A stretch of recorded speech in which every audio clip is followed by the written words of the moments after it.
अब मैं जिन अगले कवि को बुलाना चाहूँगा, तो वो कवि, उनकी कविता पे और भाषा पर पकड़ अच्छी है, और साथ ही इनका जो लगाव रहा है कला और इस तरह की चीज़ों पर रहा है। तो अभी पोर्टलैंड में ये कला केंद्र के अध्यक्ष भी हैं। तो इनके बारे में एक लाइन या दो लाइनें। कला कविता सौंदर्य से जीवन बनता स्वर्ग, कला कविता सौंदर्य से जीवन बनता स्वर्ग, इसी बात के कायल हैं अपने अनिल गर्ग। अनिल गर्ग को मैं आमंत्रित करता हूँ स्टेज पर।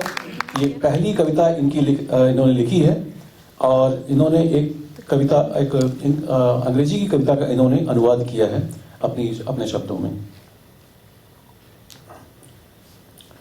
मैं हिंदी संगम का धन्यवाद देना चाहूँगा कि उन्होंने मुझे मौका दिया। मैं किसी भी भाषा से कवि नहीं हूँ, क्योंकि ये मेरी रचना नहीं है। बहुत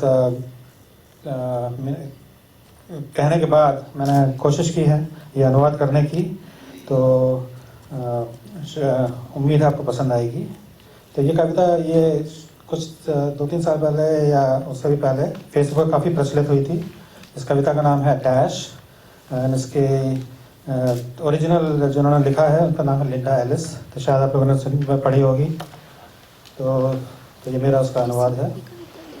तो एक व्यक्ति अपने मित्र की शोक सभा में बोलने के लिए हुआ खड़ा। उसने अपने मित्र के समाधि स्तंभ पर लिखी हुई तारीखों को पढ़ा। उसने कहा कि पहले आई जन्म की तारीख और शोकवश बात की दूसरी तारीख की। आपको याद है, मतलब आपको देखा होगा कि वो टॉम स्टोम पे लिखा रहता है year 1939 dash 2015 something like that, right. तो उसने कहा कि पहले आई जन्म की तारीख और शोकवश बात की दूसरी तारीख की। फिर उसने कहा कि अहम बात तो है उन दोनों तारीखों के बीच के डैश की, क्योंकि यही डैश इस धरा पर बिताए हुए उसके जीवन का प्रतीक है, और उसके प्रियजन ही जानते हैं कि इस डैश का मूल्य क्या है। यह बात अहम नहीं है कि हम कितनी गाड़ियां, घर या संपत्ति अर्जित करते हैं।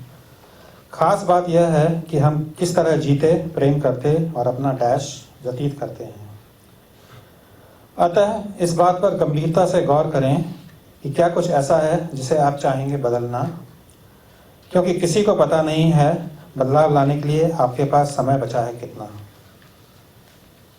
काश हम अपने जीवन की रफ्तार को थोड़ा धीमा कर पाते और सोचते कि क्या सच और वास्तविक है और दूसरे क्या महसूस करते हैं, इस बात को समझ पाते। इसलिए क्रोध पर अंकुश लगाएं, दूसरों को समझने का अतिरिक्त प्रयास करें और अपने परिजनों को पहले से ज़्यादा प्रेम करें। यह विशिष्ट डैश कदाचित कुछ ही समय और रहे, इस बात का ध्यान रखें। क्यों ना हम एक दूसरे को सम्मान दें और ज़्यादा समय अपने चेहरे पर मुस्कान रखें। अतः जब आपकी अंतिम प्रशंसा यूलॉजी जो लोग बोलते हैं, अतः जब आपकी अंतिम प्रशंसा की जा रही हो और आपके जीवन कर्मों का बखान किया जा रहा हो, क्या आपको इस बात पर गर्व होगा कि आपने अपना डैश कैसे व्यतीत किया। धन्यवाद।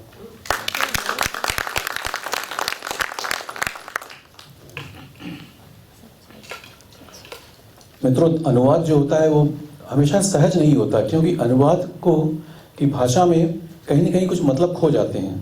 लेकिन इस भाषा में इन्होंने जिन शब्दों का प्रयोग किया, जिस तरह की भावना और जिस तरह के लय का प्रयोग किया, वो प्रशंसा के योग्य है। तो अनिल गर्ग के लिए एक बार फिर से तालियां।